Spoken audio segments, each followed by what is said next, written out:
Bonjour à tous, je me réjouis de vous retrouver sur le podcast de la Voix de la Vente. Ce podcast qui va vous donner envie de mieux vendre en moins de 5 minutes. Aujourd'hui, je vous emmène dans la tête d'un commercial. Un matin, mon téléphone sonne. Un gars se présente au bout du fil, il s'appelle Jean-Claude. Il y a 10 ans, il a monté une entreprise de sous-traitance industrielle. Ça marche bien, il se développe gentiment. En même temps que lui, un de ses copains, Christian, a monté le même genre de boîte à l'autre bout de la France. Ils ont noué leur amitié pendant leurs études. Depuis, Christian a suivi sa femme dans le sud et Jean-Claude est resté avec la sienne dans le nord. Mais la distance n'a rien changé.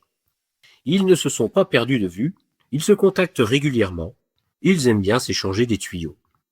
Ils font à peu près le même chiffre d'affaires, ils progressent de la même façon, mais il y a un truc qui diffère fondamentalement entre les deux. Et ce truc, ça commence franchement à turlupiner Jean-Claude. L'entreprise de Christian dégage une bien meilleure marge que la sienne. En interrogeant son copain un soir où il se retrouve pour un week-end entre potes, Jean-Claude obtient son explication.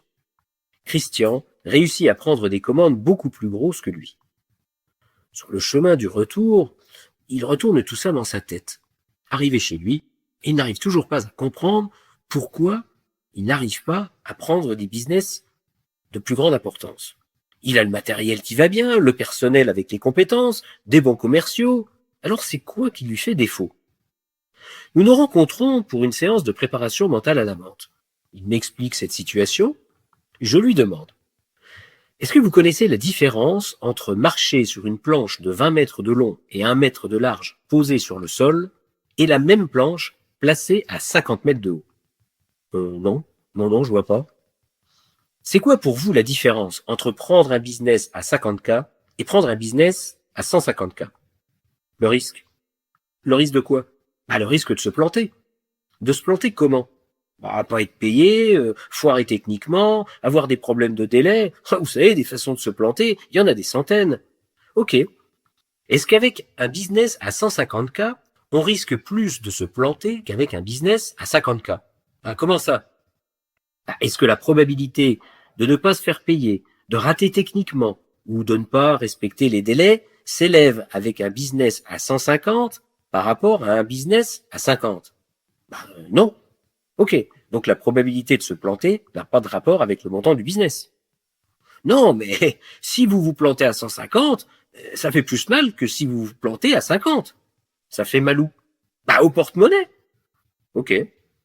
Imaginons un business de 150K. Le client ne vous paye pas. Vous perdez 150K. Non, n'exagérez pas. Je récupère au moins la compte qu'il a été payé à la commande. Ok. C'est combien la compte? 30%. Ok, donc vous perdez 105K. Non, moins que ça. Vous oubliez la marge. En plus, il y a les assurances. Ok, donc vous perdez beaucoup moins que ça. Oui. Combien?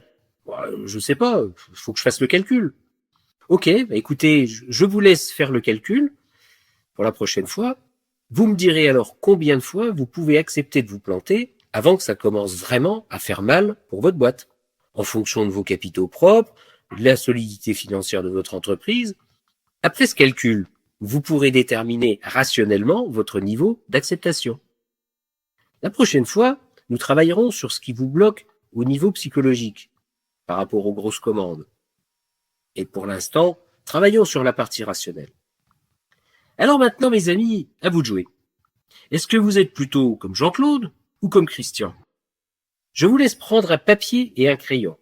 Répondez à la question suivante. Comment déterminez-vous le niveau de commande que vous vous autorisez à prendre? Voilà. Sur ce, je vous laisse et je vous dis à jeudi prochain. À bon entendeur. Salut!